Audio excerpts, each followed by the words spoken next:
圭介です。今日はちょっと久々なんですけども、デスクツアーの動画になります。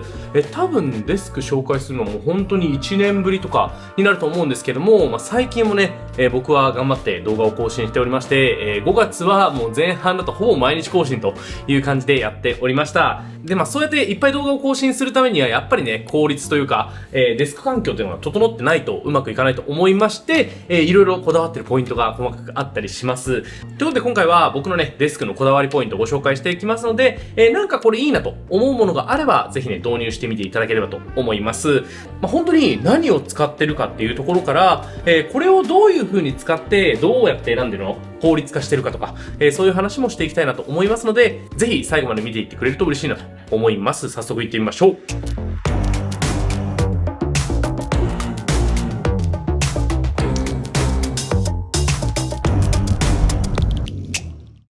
はい、まずデスクの全体像こんな感じになっております。僕は実はあんまり片付けが得意じゃないので、ちょっとね、下の方とか散らかってるんですけども、ご了承ください。僕の家は窓がすごく大きいところを選んでいるので、あんまり部屋の電気日中はつけないです。つけなくても十分ね、明るさを保ってるかなっていうところで、あんまりつけなくて作業をしてます。部屋の電気はもう夜だけですね、つけるのは。で、今、お香を焚いてますが、お香の話じゃなくて、このまず机ですね。デスクのところ、これは、吉祥寺で買ったトチノキの一枚板をデスクにしました。これね、別の動画で紹介してるんですけども、お気に入りの一枚板です。一枚板のデスクってめちゃめちゃロマンがあるじゃないですか。で、いろんな一枚板のキー探したんですけども、やっぱデスクで買おうとすると3、40万。ないし50万ぐらいしたりもするんですよね。結構いい木だと。で、そこまでやっぱお金もあるわけではないので、こういう一枚板の木を探して自分で切り出して、この辺とか削って、加工してデスクにしました。で、これ自体は、約10万ぐらいですかね。木の値段が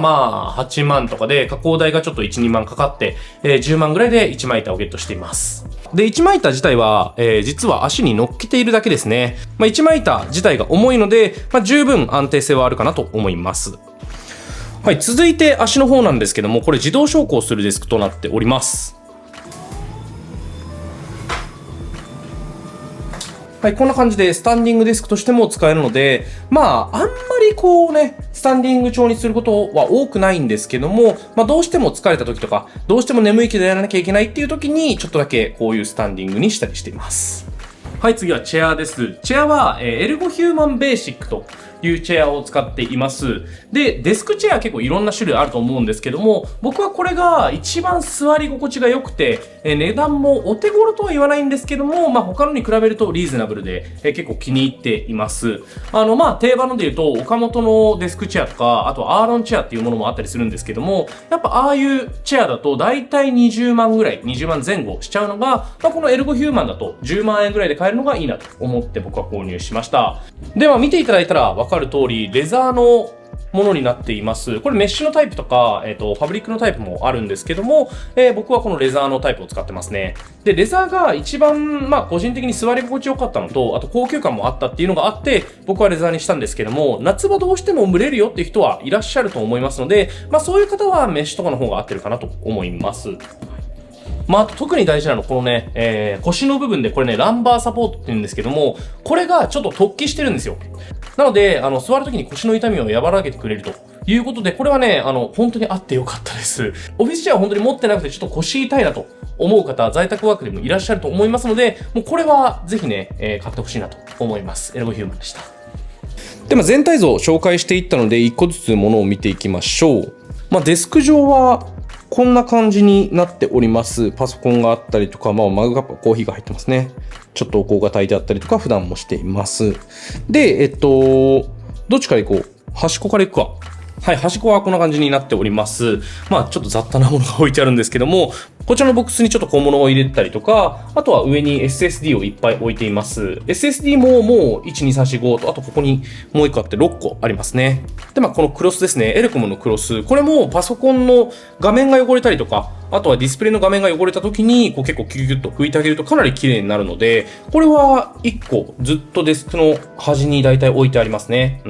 で、僕ですね、片付けがそんなに得意じゃなくて、動画上では、綺麗に見せるように心がけてるんですけども、そうでもしないとあんまり片付かないんですよね。で、普段から、意識していることとして、こういうボックスにも詰め込むっていうのを意識してます。これは自分の書いた本でも紹介してるんですけども、もう邪魔なものは全部ボックスに入れちゃうと。バッとボックスに入れちゃえば、とりあえず見えなくなるので、見えない状態だと集中力続くよね、ということで、こういうね、ボックスを用意しています。で、これはもう本当に、これはもう多分、IKEA とかかな。なんかネットで買ったボックスかもしれないんですけども、どれだこれ、あれだ。山崎実業かも。はい。のボックスだったと思います。で、これが置いてあります。で、こちらのボックスの隣に、ブルーノのトレイも置いてあります。これね、最近のお気に入りですね。ブルーノのトレイ。ブルーノっていうと、なんかこう、調理器具というか、電気鍋みたいなイメージあると思うんですけども、実はトレイも発売されてて、で、これですね、一見普通のトレイ、ここ外れるんですけども、普通のね、ポンポンポンって入れるボックスのように見えるんですが、ここですね、この部分でスマホをワイヤレス充電できるようになっています。はい。はい、こんな感じですね。ここが緑になっていると充電ができているマークになります。で、こっちのトレイ側には、お香だったりとか、その他細々したケーブルとか、充電器とか、イヤホンとかを入れたりしてますね。これはもうすぐ使うものを基本的にはこのトレイに入れてるという形になります。で、このブルーノのトレイの上にも実は充電スペースがあって、ここでは、これはあれですね、これはベルキンの 3-in-1 ステーションですね。ここでAirPods だったりとか、Apple Watch を充電してます。最近ちょっと Apple Watch はあんまりね、使えてないんですけども、AirPods Pro とかね、前に使ってるので、ここで充電するようにしてます。こっちでも充電できるし、一応スマホね、ここでも充電はできるんですけども、僕ブルーノの方が結構見た目が好きなので、最近スマホの充電はブルーノでやったりしてますね。で、充電ケーブル関連でもう一つなんですけども、こちらですね。僕はこれ最近いただいたんですけども、ロヒっていうメーカーのケーブルを好んで使っています。これちょうどクラファン中かなだと思うんですけども、1個提供いただきました。これ今、先っちょがね、USB-C になってるんで、iPad とか、MacBook とかを充電するように使っているんですが、実はですね、これデスクの下からケーブルが伸びていて、この先っちょの部分、取り外せるようになっています。で、この先っちょの部分、これ USB-C to C なんですけども、このケーブルをライトニングのこっちのケーブルにも切り替えることができます。なので、iPhone を急速充電したいときには、こっちのね、ケーブルをつけてあげれば、iPhone を急速充電ができると。さっきのブルーノとか、ベルキンのワイヤレス充電のものも使ってるんですけども、ワイヤレスだとどうしても充電がちょっと遅かったりするんで、どうしても、今すぐちょっと充電したいんだっていう時には、こっちのケーブルを挿して使うようにしています。普段は iPad とかを充電するように使っているので、基本的には USB-C のケーブルにしてあるんですけども、ここをね、たまにこっちの、ライトニングのケーブルに変えて使うようにしています。で、これね、この短いのが便利なんですよ。ケーブルってやっぱ1本持っていくことになると長さが長かったり短かったり、場面に応じて変えたいんだけども変えられないみたいな感じになったりするんですが、これは短いケーブルなんでモバイルバッテリーとかにめちゃくちゃ便利なんですよ。なので僕は持ち歩くときには基本ね、これを持ってモバイルバッテリーと一緒に使っています。で、帰ってきたら、ここにね、充電するみたいな感じで使っています。240W まで対応してるんで、もちろん MacBook も一番急速で充電ができるし、あとですね、ケーブルもこういうね、コイル型っていうのかなのケーブルも付属してるので、長く使いたいとき、こっちも持ち歩いてるんですけども、長く使いたいときには、こっちで、外で使うようにしたりもしています。ややね、値段が高いっていうのはデメリットとしてあると思うんですけども、ただ、これ一本あればもうライトニングも USB-C もいけるし、僕は結構このね、家には長い方のケーブルを置いて、で、外ではこのね、短い方を使うっていう運用が結構ね、ぴったりだと思ったので、僕はそういう風に使っています。ぜひ気になったら概要欄からチェックしてみてください。ケイスケの動画。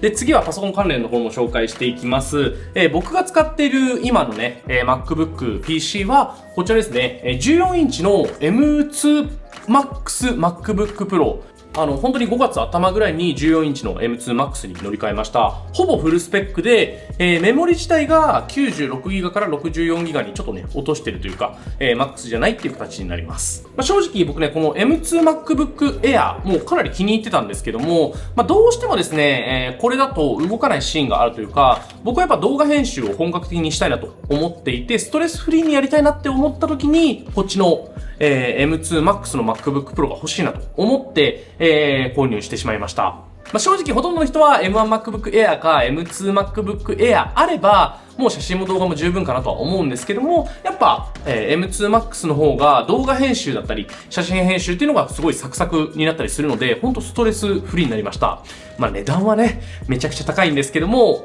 買ってよかったアイテムの一つになります。で、安定のこちらですね、マジックスタンドもつけていて、この状態でスタンドになるので、まあ、傾斜をつけて、キーボードの打つ姿勢を楽にしたりしています。これね、マックスにすると結構ね、よいしょ、視線も上がるので、ズーム会議とかした時に、なんか下からの目線じゃなくて、なんか前からになるのが、ちょっと映りが良くなって、僕はね、その点もちょっと気に入っています。それこそ、自動昇降デスクと、よいしょ、組み合わせてやるとですね、はい、このぐらいの高さになって、で、ちょっと、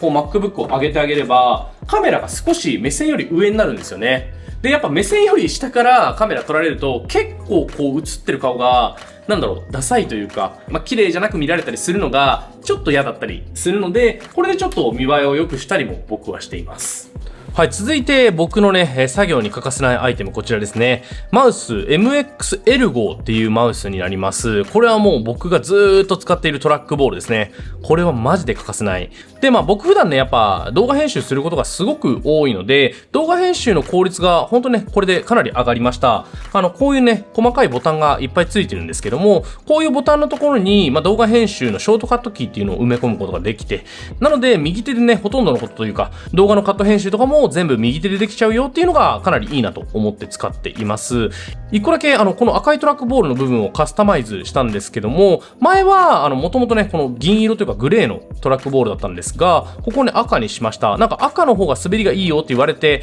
赤にしたんですけども、そんな大きくは変わらないかな。ただなんか気持ちいいゴミが溜まりづらくなったような気がするので、ぜひ気になる方は1000円ぐらいでね、買えるので、こちらも試してみてください。そして欠かせないのはこちらですね。この LG の34インチウルトラワイドモニターを僕は普段動画編集で使っています。やっぱウルトラワイドなんで、こう横にタイムラインをグッと並べて、まあ端っこからカット編集できるっていうのがすごく便利で使っています。で、この LG のウルトラワイドモニターめちゃめちゃ便利なところがですね、このケーブルですね。はい、USB-C のケーブル1本で MacBook と繋ぐことができます。まあ、なんで、HDMI のケーブルとかなくても、この1本だけでモニターと繋ぐことができるのがめちゃくちゃ便利に感じてます。今もついてたし。